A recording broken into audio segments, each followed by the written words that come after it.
بسم اللہ الرحمن الرحیم۔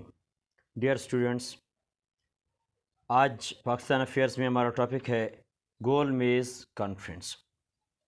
گول میز کانفرنس کا پہلا دور یعنی پہلی گول میز کانفرنس 1930 کو ہوئی۔ 1930 کی دہائی برطانوی حکومت کے لیے مشاورت کا دور تھا تاکہ کانگریس اور مسلم لیگ کے مطالبات سے نمٹا جا سکے۔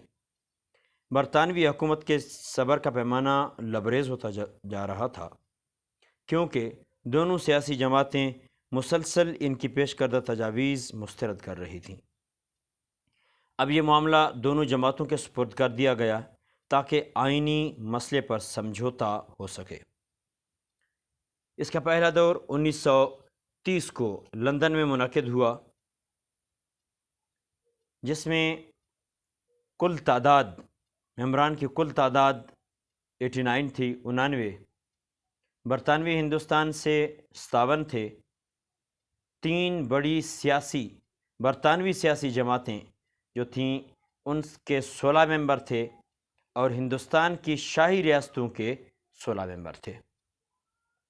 یہاں دو اہم سوال تھے، ایک تو یہ کہ ریاستیں کن شرائط پر وفاق میں شامل ہوں گی، اور دوسرا گروہی اختلاف کا تھا، کیونکہ اکثریت والے انتخابی حلقوں اور صوبوں میں اقلیتیں تحفظ چاہتی تھیں، خواہ وہ ہندوؤں کے درمیان مسلم ہوں یا مسلمانوں کے درمیان ہندو۔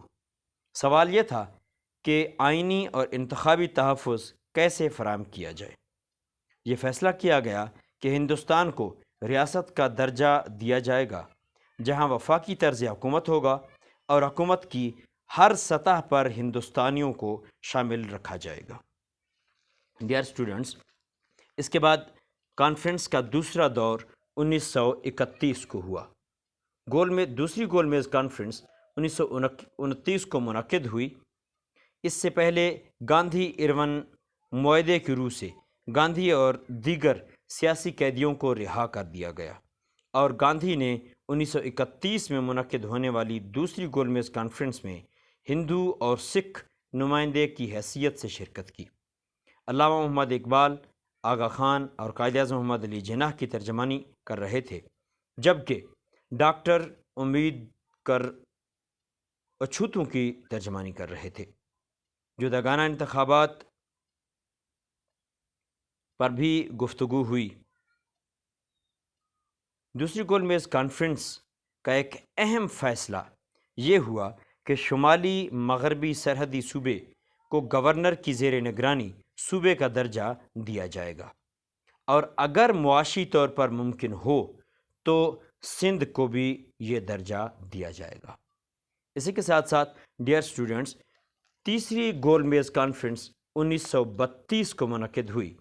تیسری گول میز کانفرنس جو 1932 میں منعقد ہوئی سب سے کم اہمیت کی حامل تھی، کیوں کہ اس میں صرف 46 نمائندگان نے شرکت کی، 46 ممبرز تھے۔ ان میں برطانوی حکومت کے چند افسر شامل تھے، مگر لیبر پارٹی نے جو اس وقت حکومت کی حریف تھی شرکت سے انکار کر دیا۔ ہندوستان سے بھی کسی نامور شخصیت نے شرکت نہیں کی، لہذا اس کانفرنس سے اہم فیصلوں کی کوئی توقع نہ تھی، اور ایسا ہی ہوا۔ گول میز کانفرنسوں کی ناکامی کے نتیجے میں حکومت برطانیہ نے فیصلہ کیا کہ اب وہ صرف انہی لوگوں کو معاملات رکھے گی جو ان کے ساتھ کام کرنا چاہتے تھے، یعنی وہ صرف انہی لوگوں سے معاملات رکھے گی جو ان کے ساتھ کام کرنا چاہتے ہیں۔ لندن سے واپسی پر گاندھی کو تقریباً تمام کانگریسی رہنماؤں کے ساتھ دوبارہ جیل میں ڈال دیا گیا۔ Thanks for watching my video. اور ہاں ڈیئر اسٹوڈنٹس، اب تک اگر آپ نے چینل غلام یاسین حسنی کو سبسکرائب نہیں کیا تو سبسکرائب کر لیں تاکہ میری ہر نئی آنے والی ویڈیو کا نوٹیفیکیشن سب سے پہلے آپ کو ملے۔